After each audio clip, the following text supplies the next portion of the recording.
Hey, what's going on, everyone? We are here at a certain property. I don't want to say it yet as far as the address goes, just because my buyer or one of my buyers is actually looking into purchase this place. So we're going to put in an offer on this place, but we saw that it's pretty house hackable. And I want to introduce this to you guys, my first impressions, and let's see what a house hackable property goes with a vacant property, what to look for on the MLS and all that good stuff. So let's go.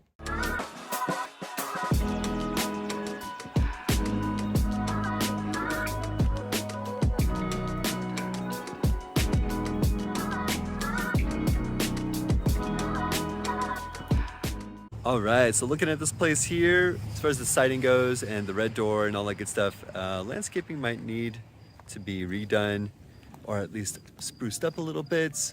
Let's go check it out. I kind of like this front porch area. There's a little bit of an awning for any sort of weather changes. I guess one big loss is that it doesn't have a garage, but a positive is that it has no backyard neighbors except for the school. School's kind of nice in that regard. You don't have to worry about any backyard neighbors. Side neighbors, looks like they have a little bit more stuff in the backyard. Fencing might need to be looked at again. Mature tree, nothing really, I guess, blocking out the electrical lines or anything like that, which is nice to see. I'm running into that issue with my own house hack here. The listing agent said that this will have steps going up to the back door by the time closing happens. Here's the side over there. And let's get into the actual property. All right, so walking into this place, floor looks nice. Looks like it's brand new flooring. This looks like a flip. I mean, automatically I see the stainless steel appliances, the packaging still on the appliances, and the one-tone paint that's being done on the place. The door looks a little dinged up. I don't know if you can see that. You can see these dots here. I'm not sure what happened here. Maybe they used the door as a surface for when they were hammering things, but nonetheless, double paned windows, a lot of natural light here in the living room area. And coming into the kitchen, I really like this sort of like bar area, stainless steel appliances, and like I said, you get this sort of film on here showing that it's on the newer side. Sink, no divider, nice little amenity there, and having a gooseneck sink or faucet. Are they soft close? What? It is soft close. Big ups, and they don't run into each other. I like that. Stainless steel Frigidaire. You got your pantry area. And I guess our first bedroom. Is there a door? So here's a bathroom. Looks like a 3/4 bath. Might need to do some refinishing on this, but the tiles look fine. The tiles look great here. Small vanity. I mean, it looks fine and the vent works. I like that it's connected to the light. If you can hear that, the fan turns on when the light turns on. That way you're not having your renters like create all this mold and moisture. But I guess the biggest thing is you might have to install a door here. Having this door not here, just, doesn't have that privacy for that bedroom. And before we go into that room over there, I guess another thing too is I'm not seeing any outlets. There's one outlet here, which is kind of a bummer. So let's go over here first. You got your linen closet here. Okay, this is definitely a bedroom. Here we have 1, 2, 3 outlets. From this side, you got 2 windows, both double pane. Carpet looks fine. A little bit of a chip here at the baseboard, but definitely not something to argue over here. Yeah, looks like a good size. I want to say it's 10 by 10 maybe. And then over here, we got a 1 bath. Same sort of layout here as the bathroom that we saw earlier. Not a bad situation. Then we look into second bedroom. Only 1 window here, and I don't think it's gonna give as much natural light here, but you do got 1, 2, 3 outlets. You got a closet here, decent looking size. I mean, light's really bright, feels good. I like the taller window here. It's kind of nice. All right, so now that we've seen all this, let's see how it all connects to the rest of the house, the basement. So it's a 2-1 with those 2 bedrooms here, 2, 1, 2, and then a bathroom in between. I mean, you might be able to have this as a second bedroom, or sorry, third bedroom, but I mean, having a door here is necessary, and I don't see any sort of heating. Oh, just kidding, right there. So this is definitely a bedroom as well, if you put in that door. I would highly suggest that. We got the back door entrance. Okay, it's maybe like a 1 to 2 foot drop. The steps will be installed, and this is the back door entrance. So I would say there's a door already here. You can close this, and you would have your own separate situation for someone to live down there and you live here. However, this might be a communal space right here. You have a washer dryer hookup right here with the vents already set up, and it already has the waistline here. I mean, this is great. But these steps, I noticed, are pretty tall. It's a little bit scary. Maybe if you just install some sort of like railing or siding here for a guide. And also, this is pretty short clearance, pretty tight. And here's a light, a couple of recessed lights here, smoke detector. And here's another sort of like clearance issue.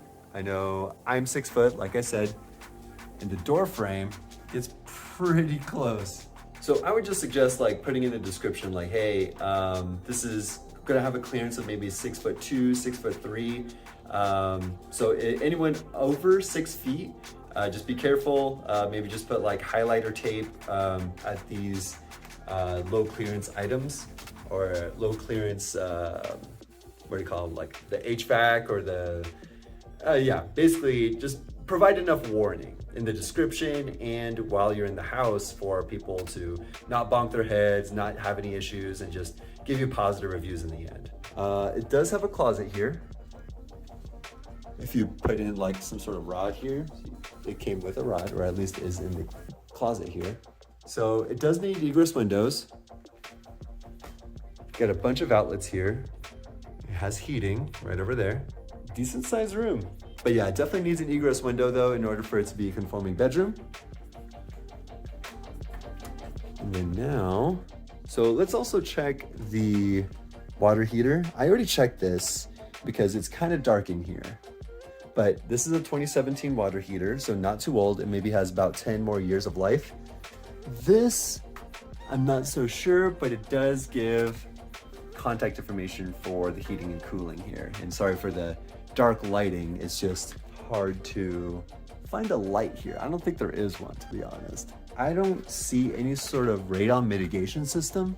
Yeah, I might have to look around the house to see if there's any sort of output going along the side of the house. So a couple things is just radon mitigation system and clearance so far for the basement situation. All right, so going down the hall again, we have the 1 bedroom. Oh, sorry, 1 bathroom. Fan does work. Sink looks nice. A little bit of paint chipping here, but definitely not an issue. Let's back this up a little bit. Looks pretty new. And going into, all right, here's another. I'm right at about eye level here. I'm bonking my head. So even at 6 feet, I'm hitting my head. It's something to really take note of. Nonetheless, this is a legit bedroom, I believe. It's got the closet, it's got the heating, no egress windows actually, not legit, not conforming, I should say, unless you got that egress window situation. So you got the outlet here, outlet there, and here. If you could just make sure that no one hits their head and injures themselves, I think you got a sweet place here, especially with the amount of room you have. I'm gonna say this is maybe 13 feet going from this wall to this wall. Maybe from here to here, that's maybe about 10 feet. I don't bring my measuring tape often enough. I figured I'd go into one last deal analysis of the property and see how that goes. So we have the property price here, $460K. Estimated rehab cost is $10K, closing cost $6K. I'm estimating these things. It's not all going to be very cut and dry. It's all going to depend on the lender, how much you want to put down, and all that good stuff, what the loan amount is. So let's say in this case, we want to put a 3% down payment, conventional loan on the place. Loan amount is $446,200. Interest rate is 1.12 or 6.125. You're going to have some PMI with that. Monthly insurance, I'm estimating about $2,000 per year. And the monthly taxes I took from the MLS, which is about $1,530 divided by 12. We get our monthly amount. So while you're living in the property, it's a 2-bed, 1-bath upstairs and a 2-bed, 1-bath downstairs. So that 2-1 downstairs, and the clearance is going to be an issue, and that's something that I want to address later on. But let's say that it's all hunky-dory for you and you find some people that are not having issues with the clearance. So we're looking at $100 a night for 30 days, and you're getting about $3,000 for the rent. So how do I even calculate that, right? So looking at this one specifically, we have the Blind Pig Speakeasy Inspired 2-bedroom basement. So with this, it's decked out. I mean, it's rightfully so organized at $150 a night. I mean, if you're able to have this all decked out and it has a theme to it and people are very attracted to it, shoot, make it $150, you know. People will buy it or like stay there for that price. But, you know, let's say if you don't want to go all out like this, I'm anticipating maybe about $100 per night. And this place is not very far from where the subject property is. So at $100 a night times 30, you're looking at $3,000, right? So $3,000, your monthly payments is looking to be about $3,000. Not bad at all. The thing is that you're not always going to be occupied. So we are factoring in 20% of vacancy. It's pretty conservative, but you know, I like to be more conservative and assume the worst, but hope for the best, right? Capital expenditures, that's stuff to keep in reserves for, you know, in case something breaks, water heater, sink, garbage disposal, dishwasher, whatever. Maintenance, that's for, let's say like landscaping or whatever you might have it. And since you're managing the property, you know, we don't have to do any of that.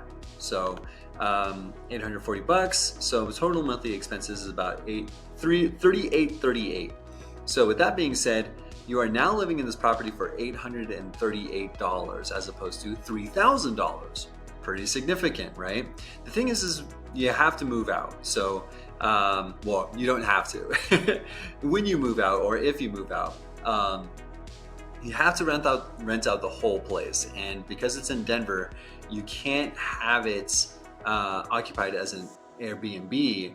You have to use it as a short or long-term renter or rental. So with a long-term rental, I'm looking at this area here, and in the zip code of the subject property, you're looking at a median rent of $2,500.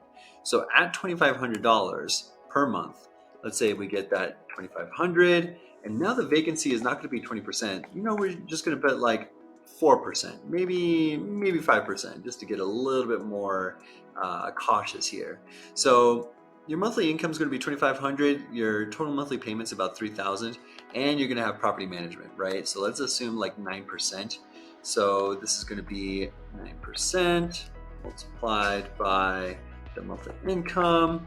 It's $225. So you're in the hole about $1,000 per month with this property as a long-term rental. It's not going to be that great. So the thing is that you want to look at a property that has this long-term or short-term rental capability of it. I mean, the long-term rental portion of it, you know, might be diminished if you refinance with a lower interest rate or you build that equity of it. It's just, you know, the moment you move out, if you're trying to do like buy a house in 1 year, 12 months later, you buy the next house hack it. 12 months later, you buy a house and house hack it, the nomad strategy with the house hacking situation.